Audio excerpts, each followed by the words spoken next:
Hello guys, and welcome back to the channel. So guys, we are now starting to get snippets of information from Omoyele Sowore as to what happened on that fateful day in August and what's happened since. And as you can imagine, is a tale of woes, a horror story. So guys, I bring you this. DSS operatives broke my shoulder.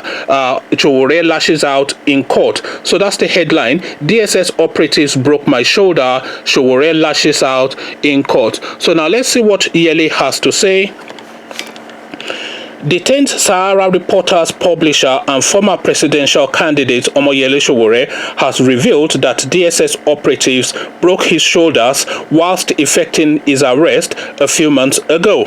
Sowore, who narrated his experience in detention, said he has been held out of touch with the real world despite fighting for the rights of the people. He said, "I haven't been in touch with my lawyers. I don't know the charges they are bringing against me. I am not allowed to see sunshine. I have not been outside except today. I am happy people are staying strong." Sowore added, "I have no doubt this will come to an end in favor of the Nigerian people. Whether you like it or not, the revolution will happen. It is only a matter of time." Sowore said his shoulder was injured by the DSS operatives who abducted him in Lagos on the 3rd of August. "I have a bad shoulder which they broke during my arrest. They gave me no access to telephone, no television, no newspaper, nothing. What is interesting is that Boko Haram commanders who are engaged in high-level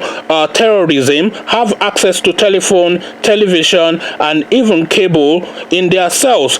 So you wonder which is better, a freedom fighter or a terrorist." So that is the situation that Sowore is having to contend with. It is effectively a solitary confinement condition that they have put him in, or put him under. So this guy is now being mentally and psychologically tortured, effectively, is how we have to describe it.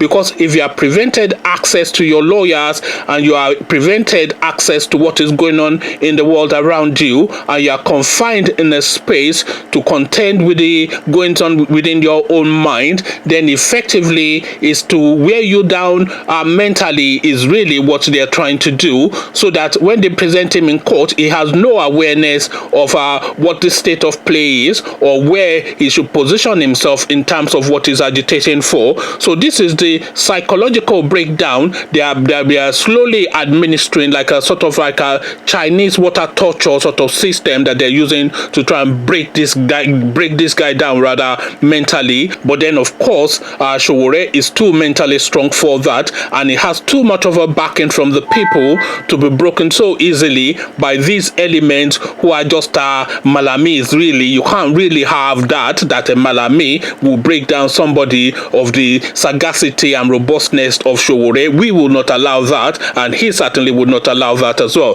Conversations in the comment section. They unhinged his shoulder in the course of effecting an arrest when they went 10 man strong to go and pick up one man, and they still felt the need to break his shoulders in the course of that, even though the guy showed no signs of resisting. We've all seen the CCTV clips of that incident, and I saw no instance where the guy was showing resistance, but they still felt the need to dislocate his shoulders. So come talk to me about what you are making of all this in the comment section. But before you come have that conversation with me in the comment section, click on the red subscribe button so it turns gray. The bell button notifies you every time I drop a new video. Then come tell me what you are making of all this ridiculousness going on in our country in the comment section. So I'll leave you here, join you in the comment section. But here I say peace.